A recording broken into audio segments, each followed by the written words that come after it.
At 9 a.m., HR called me in. Everyone already knew. I was getting fired. I walked past my coworkers. Nobody looked at me. I sat down, ready to hear it.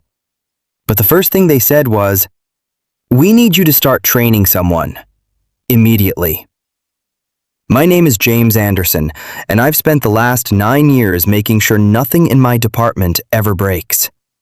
I'm 38, average height, lean build, not the kind of guy people notice when I walk into a room, but the kind they rely on when something goes wrong. Short, dark hair, usually a little messy by the end of the day, and a habit of observing more than speaking. That habit didn't come naturally. It came from years of watching people make avoidable mistakes and realizing the loudest person in the room is usually the least prepared. At Ridgeway Analytics, I wasn't a manager. I was the system. Not officially, not on paper. But everyone knew if something needed to work, it went through me. The rumors started on a Monday. Quiet at first, just a whisper between two analysts near the coffee machine. "They're cutting people this quarter." "Yeah, I heard James might be first." I didn't react, didn't turn around, just kept pouring my coffee like I didn't hear it. Because in an office like this, rumors don't start without a reason. By Wednesday, it wasn't a rumor anymore. It was everywhere. People stopped including me in conversations. Meetings I used to lead? Suddenly, optional. Emails started arriving later than usual, or not at all. That's when Mark Reynolds walked into my office. Mark was my direct manager, early 40s, tall but slightly hunched like he was always carrying pressure he didn't fully understand. Expensive shirts, always slightly wrinkled. He liked to appear confident, but his decisions often told a different story. He closed the door behind him. Didn't sit. "James," he said, avoiding eye contact. "Just make sure your documentation is up to date this week." That was it. No explanation, no reassurance. I nodded. Of course, because I already understood what he wasn't saying. Later that afternoon, Kevin Park stopped by my desk. Kevin was one of the few people I actually trusted. Early 30s, slim, glasses, always calm but sharp. He wasn't loud, but he noticed things others didn't. He leaned in slightly. "They're talking about restructuring," he said quietly. "Your name keeps coming up." I looked at him. "Who's saying it?" "Everyone," he replied. That was enough. At home, things felt heavier than usual. My daughter, Emily Anderson, sat across from me at the dinner table. 18 years old, tall, confident posture, long brown hair tied back, eyes always focused. She had a discipline I admired, probably because she grew up watching me work through problems instead of avoiding them. College acceptance letters were spread out in front of her. "So," she said carefully, "have you decided yet?" "About what?" "Which one we can afford?" There it was. The real pressure. I leaned back, exhaling slowly. "We'll figure it out," I said. She nodded, but I could see it. She was worried. That night, I opened my laptop. Not to apply for jobs, not to panic, just to look. At systems, at access logs, at internal structures most people ignored. Because rumors don't scare me. Patterns do. The next morning, I walked into the office early. 7:15 a.m. Empty floor. Silent. Perfect. I logged in, checked permissions, reviewed workflows. And that's when I noticed something strange. Access to certain critical systems hadn't changed. Not even slightly. I leaned back in my chair, thinking, not reacting. Because if they were planning to replace me, they hadn't thought it through. Not completely. By the time the office filled up, I had already made a decision. I wasn't going to fight this. I wasn't going to argue.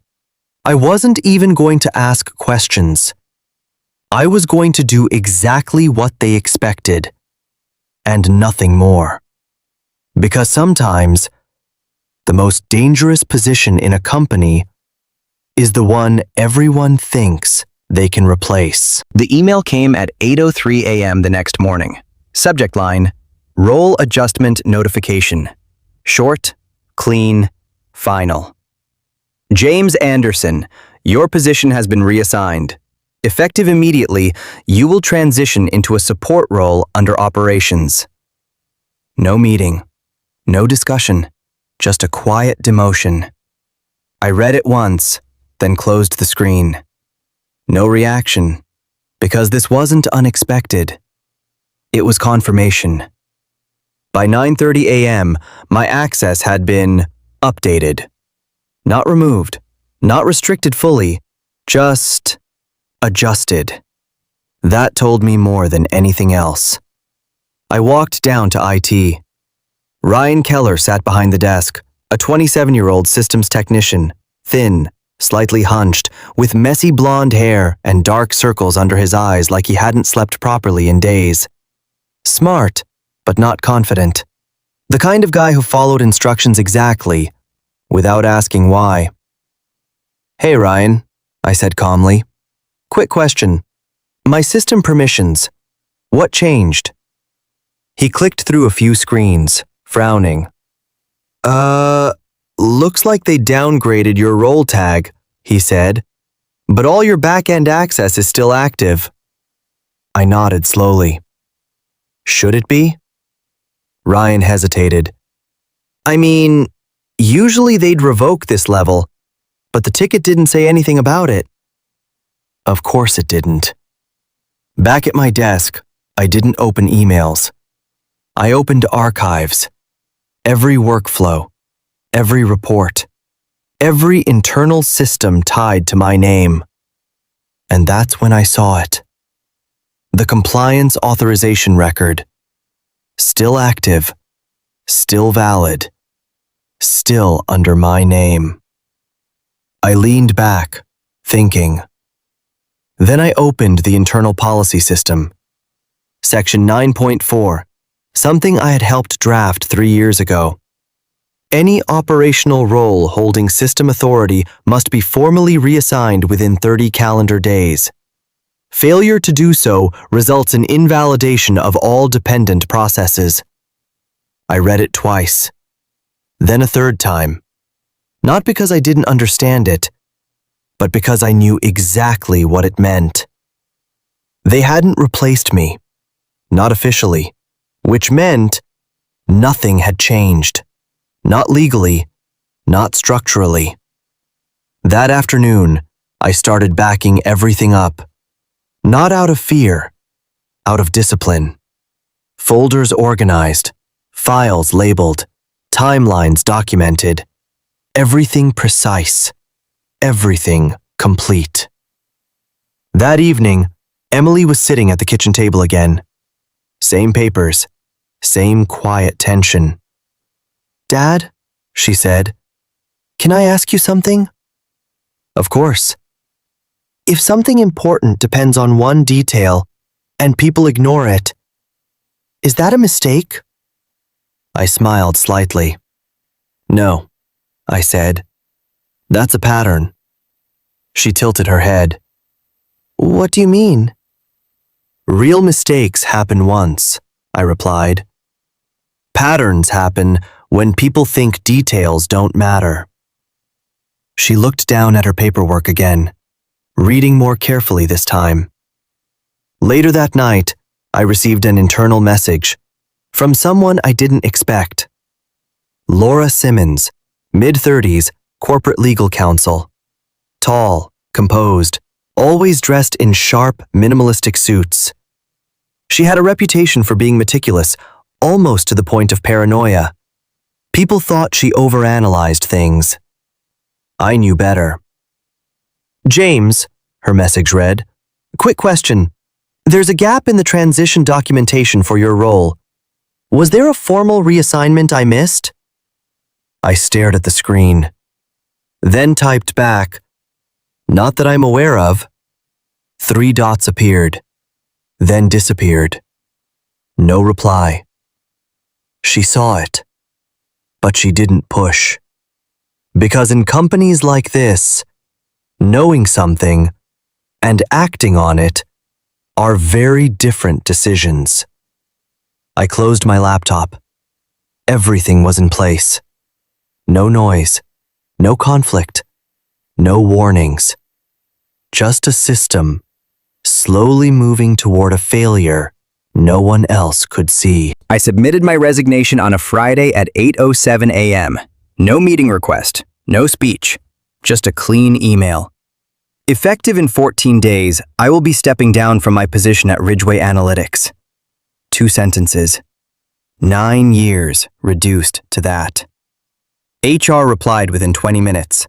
Sandra Miller, mid-50s, short blonde hair, always perfectly styled, a calm and practiced tone in every interaction.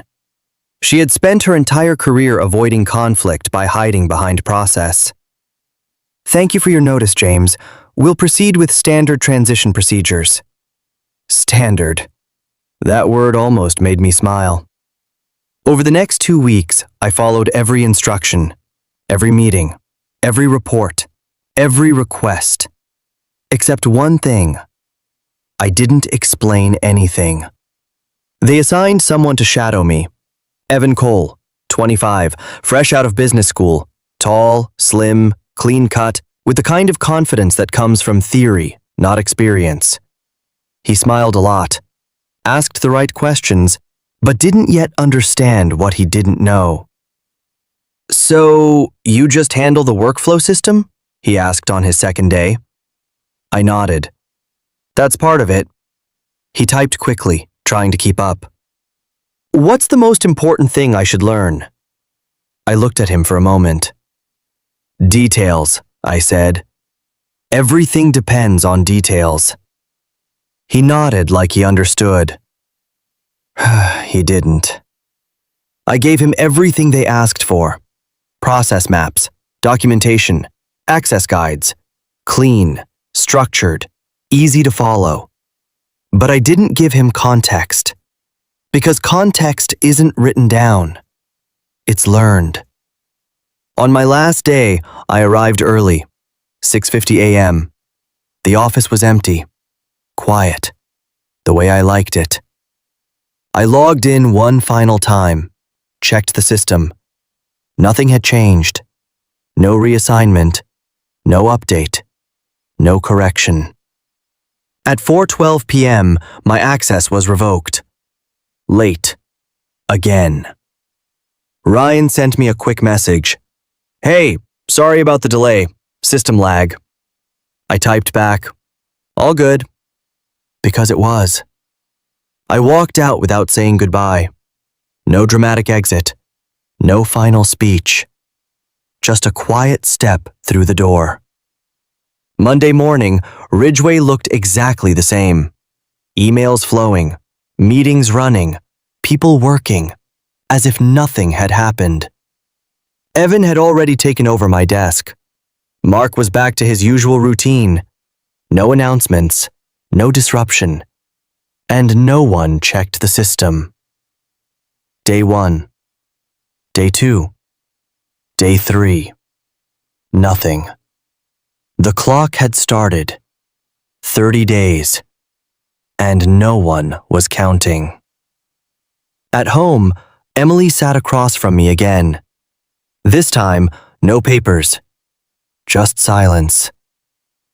You really left? She asked. I nodded. What about everything? I leaned back. Sometimes you have to step away to see what's actually holding things together. She frowned slightly. And what happens if it breaks? I looked at her. It already has, I said. They just don't know it yet. 2 days later, I signed a lease. Small office, second floor of an old building downtown.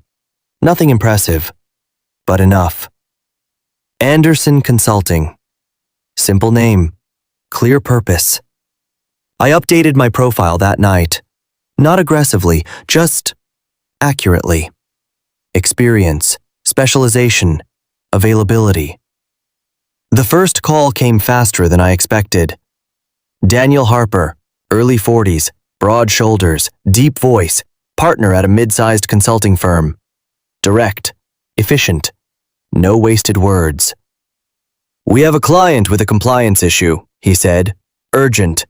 We need someone who understands system dependencies. I leaned back in my chair. How urgent?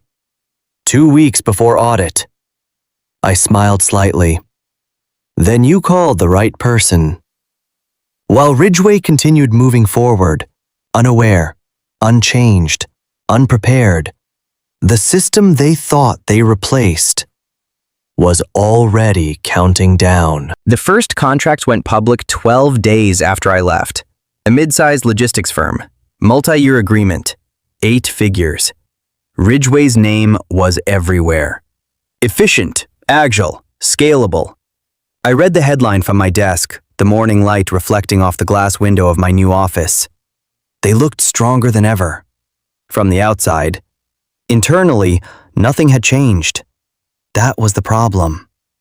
I logged into the public regulatory database that afternoon, typed in Ridgway Analytics, pulled up their operational filings, and there it was. My name. Still listed, still active, still legally responsible. Day 12. They had signed contracts, made declarations, submitted operational confirmations, all under a structure that no longer existed. But legally, it still did. The violation wasn't loud. There were no alarms, no red flags, just a quiet accumulation. Day after day, decision after decision, every action building on something that wasn't valid anymore. I didn't intervene, didn't call, didn't warn. I watched. From my desk, I tracked everything. Not emotionally, not personally, just methodically. Dates, signatures, filings, timelines, patterns forming exactly the way I expected. At Ridgway, Evan was stepping into his role. I saw his name appear in internal updates, copied on emails, assigned to workflows. He was trying. That much was clear. But effort doesn't replace experience. A week later, I got another call. Angela Morris, 39, operations director at a manufacturing company in Dallas. Medium height, strong posture, short dark hair, direct tone. The kind of person who had learned the hard way that small mistakes turn into big problems if ignored. We missed a compliance checkpoint, she said. Audits in 3 weeks. How bad? I asked. Bad enough that if we fail, we're looking at penalties. I didn't hesitate. I'll be there tomorrow. When I arrived, the issue was exactly what I expected. Incomplete documentation, broken process chains, missing verification steps. Nothing dramatic, just gaps. But unlike Ridgway, Angela listened. Every recommendation I gave, she implemented immediately. No delays, no ego, just execution. We rebuilt their system in 10 days. Clean, structured, defensible. When the audit came, they passed. No penalties, no escalation. Before I left, Angela shook my hand. You didn't just fix this, she said. You prevented something worse. I nodded. That's the job. Back in my office, I checked Ridgway again. Day 21. Still nothing. No reassignment, no correction, no awareness. That's when I received an email from someone I didn't expect. Daniel Ruiz, former colleague, early 30s, slim build, quiet, observant, the kind of person who noticed inconsistencies others ignored. He wasn't outspoken, but when he spoke, it mattered. Subject line: something's off. I opened it. James, I don't know if I should be reaching out, but there's no formal sign-off on recent workflows. Your name is still attached. I brought it up once. Mark brushed it off. I read it slowly. Then again. He had seen part of it. Not all, but enough. I didn't reply. Not immediately. Because knowing something is wrong doesn't mean people are ready to hear it. And Ridgeway? They had already made their choice. Day 24. The countdown continued. Silent. Unnoticed. Unstoppable. The announcement hit at 9:02 a.m. Ridgeway Analytics had secured a $320 million acquisition deal with a private investment group based in Chicago. It spread fast. Financial blogs, industry reports, internal emails. Ridgeway enters a new era of growth. I read it in silence. Same desk, same window, different position. Inside the article, there was a photo. Mark Reynolds, standing beside a group of executives, smiling like everything had gone exactly as planned. He looked confident, in control, like a man who believed he had already won. The company moved quickly after that. Deadlines compressed, legal pushed forward, operations accelerated. Everything was focused on closing the deal within weeks. Speed became their priority. Day 28. They were now past the deadline. Legally, the system had already failed, but no one knew. Every document they signed, every compliance confirmation they submitted, every statement made during negotiations, invalid. But they kept going, because nothing had visibly broken. That's how failures like this work. They don't explode. They accumulate. I didn't intervene, didn't reach out, didn't correct anything. I watched.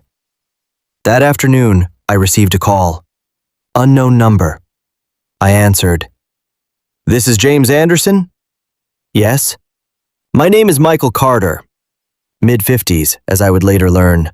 Investment partner. Tall, composed, gray hair, calm voice. The kind of person who doesn't speak unless there's a reason. "I've been reviewing Ridgeway Analytics," he said. "Something about their compliance structure doesn't add up." I leaned back. "What exactly are you looking for?" "A second opinion," he replied. "Discreet." Smart.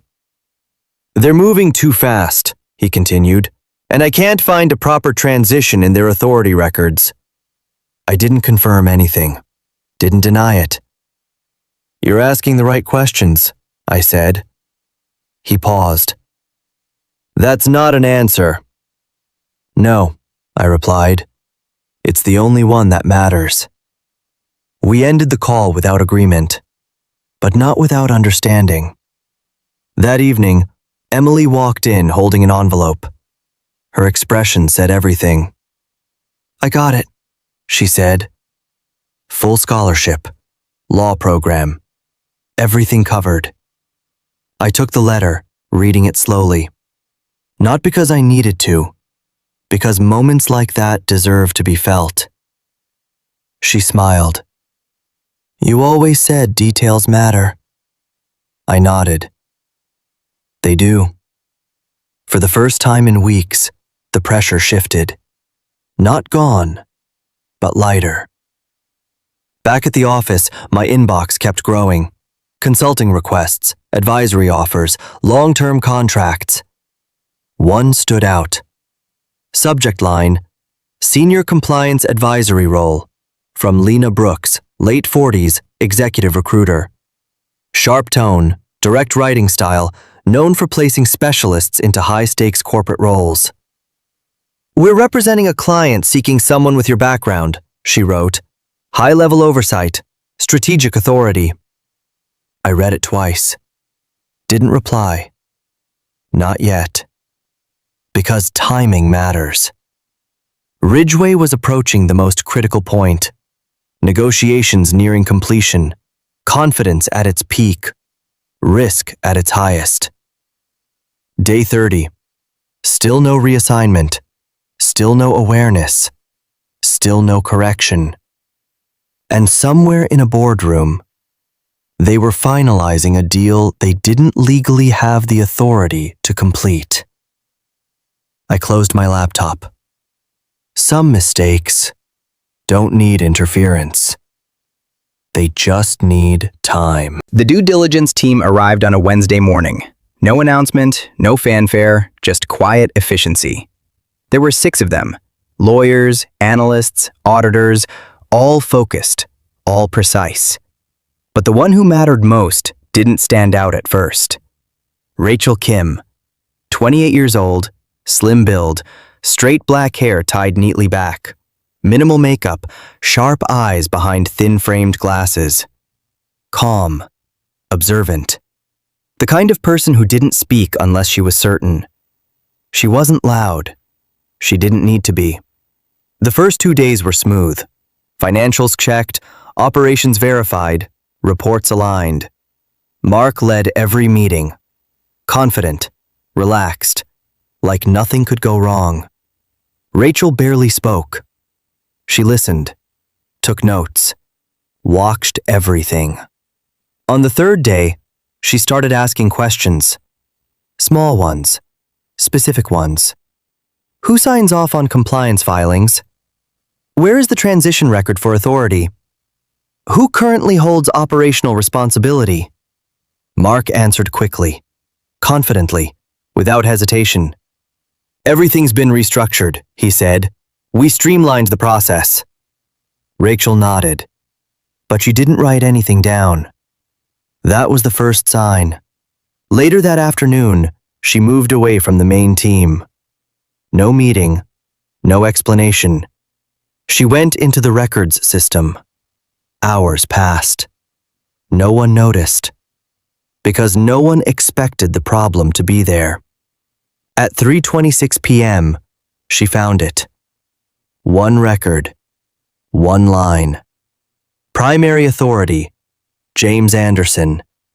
Status, active. She paused, then started verifying. Cross-checking internal logs, comparing external filings, reviewing timestamps.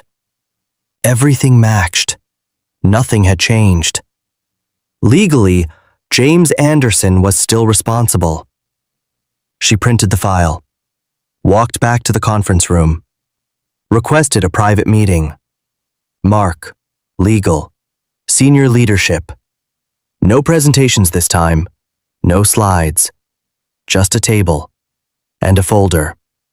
Rachel sat down, placed the document in front of them. "Can someone explain this?" she asked. Mark glanced at the paper, frowned. "That's outdated," he said. "We reassigned that months ago." Rachel didn't respond. She flipped to the next page. "No official reassignment filed," she said calmly. "No transition recorded." Silence. Thomas Blake, head of legal, mid-50s, heavy build, graying hair, usually composed, shifted in his seat. "That doesn't sound right." Rachel looked at him. "It is," she continued. "Without formal reassignment, the system remains legally tied to the original authority." Mark leaned forward. "That's just paperwork. We can fix that." Rachel shook her head. "No," she said. "You can't fix this retroactively." The room changed. What started as confusion turned into tension. "Every compliance filing submitted under this structure," she continued, "is legally invalid." No one spoke. Every contract signed, she added, is exposed to challenge. Mark's expression shifted. For the first time, he didn't have an answer. How long? Someone asked quietly. Rachel checked her notes. 32 days. The number hung in the air. 32 days of decisions. 32 days of signatures. 32 days of risk. All built on something that didn't exist anymore. Behind Mark, two board members exchanged glances. Whispers, concern, doubt. The room was splitting. And once that starts, it doesn't stop. Mark leaned back slowly. His confidence gone.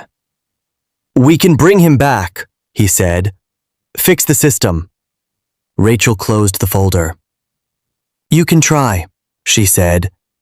But the damage has already started. The deal didn't fall apart slowly. It ended in one email. At 8:12 a.m., Ridgeway's executive team received a formal notice from the investment group. Subject line: termination of acquisition proceedings. No negotiation, no follow-up, just one line that mattered. Due to material compliance inconsistencies, we are withdrawing from all agreements effective immediately. By 9 a.m., it was already public. Financial sites picked it up first, then mainstream media, then industry insiders. Headlines spread fast. $320 million deal collapses over compliance failure. Ridgeway under investigation for regulatory misrepresentation. Inside the company, everything broke. Emergency meetings, closed-door discussions, phones ringing non-stop. No one had control anymore. Mark was the first to react. I heard about it later. He called an urgent leadership meeting, tried to explain, tried to contain it. But there's a moment when explanation stops working. And this was it. By noon, the board stepped in. Charles Whitaker, 64, chairman of the board. Tall, lean, silver hair, sharp eyes that missed nothing. He had built his career on identifying weak leadership before it became a liability. He didn't raise his voice. Didn't need to. This situation, he said, is not a mistake. He looked directly at Mark. It's a failure. The room went quiet. Mark tried to respond. We can fix this. We bring James back, reassign authority. Charles cut him off. No. Flat. Final. You should have thought about that before you removed the system that held this together. By 2:30 p.m., the internal investigation was launched. By 4 p.m., legal exposure was confirmed. By 5:15 p.m., the outcome was decided. Mark Reynolds was removed, effective immediately. No announcement, no defense. Just gone. The CEO followed shortly after. Official reason? Stepping down for personal reasons. Unofficial reason? Containment. The market reacted the next morning. Stock dropped 22% at open, then 31%. By the end of the day, over 40% gone. Investors pulled out. Partners paused contracts. Confidence disappeared. Inside Ridgeway, layoffs began. Quiet. Controlled. Emails sent after hours. Access revoked. Desks cleared. Kevin Park messaged me that night. They're cutting entire teams, he wrote. People who had nothing to do with this. I stared at the message, then closed it. Because this was always the outcome. Not clean, not fair, just inevitable. That evening, I was at home when Emily walked in. She didn't say anything at first, just handed me her phone. An article, front page. Former system lead still listed during compliance failure. My name wasn't the headline, but it was there. She looked at me. "You knew," she said. Not a question, a realization. I didn't deny it. "I understood the system," I said. She sat down slowly, thinking. "They thought they could replace you," she said. I nodded. They didn't replace anything. Silence. Then she looked back at the article. "I think they just proved your point." I didn't respond, because I didn't need to. The system had already done that for me. The call came 4 days after the collapse. I recognized the voice before she introduced herself. Calm, controlled, precise. "James, this is Rachel Kim." She didn't waste time. "We're restructuring our acquisition strategy," she said, "and we need someone to rebuild compliance across multiple companies. Not assist, not advise. Rebuild." I leaned back in my chair, looking out at the city through the same glass window that had seen everything change. "What level of control?" I asked. A short pause, then, "Full." That was the only word that mattered. 2 days later, I met her in person. Same posture, same composure, same quiet intensity. But this time, there was respect. Beside her sat Jonathan Pierce, early 50s, senior partner. Tall, broad shoulders, deep voice, and the kind of presence that didn't need to prove anything. He had spent decades building companies and watching them fail when the wrong people made the wrong decisions. "We don't want another Ridgeway," he said. "You won't," I replied. The contract was finalized within a week. Long-term, high value, full authority. No approvals, no interference, just responsibility. I didn't celebrate, didn't post, didn't announce it, because the kind of work I do doesn't need attention. It needs precision. The first company was worse than expected. Broken systems, missing processes, authority chains that didn't connect. Nothing dramatic, just incomplete. I rebuilt everything, from the ground up, process by process, step by step. Clear, structured, defensible. By the time we were done, there were no gaps left, no assumptions, no shortcuts, just a system that worked. At home, I handed Emily a folder. Inside, tuition paid. All of it. She looked at me, surprised. "You didn't have to." "Yes," I said. She smiled. Not relieved, not shocked, just proud. A week later, I stood in front of a classroom. Guest lecture. University program. 30 students. Future professionals. Future mistakes. "My name is James Anderson," I said, "and I'm here to teach you how small details can destroy big systems." They laughed. A little. Good. They were listening. Midway through the session, I paused. "Let me ask you something," I said. "How many of you think systems fail because of big mistakes?" Hands went up. I nodded. "They don't," I said. "They fail because people ignore small ones." That's when the room went quiet. Later that night, my phone buzzed. Unknown number. I opened the message. Mark Reynolds. Short, simple. "James, I'd like to talk. I think I made some mistakes." I stared at the screen for a moment, then locked my phone. No reply. No reaction. Because some lessons don't come from conversation. They come from consequences. Months later, the results spoke for themselves. Systems stabilized, 0 violations, stronger companies, and a reputation that didn't need explanation. I never went back to Ridgeway. There was nothing left to return to. One evening, I stood by the window in my new office. Higher floor, better view. Emily texted me. First day of law classes went well.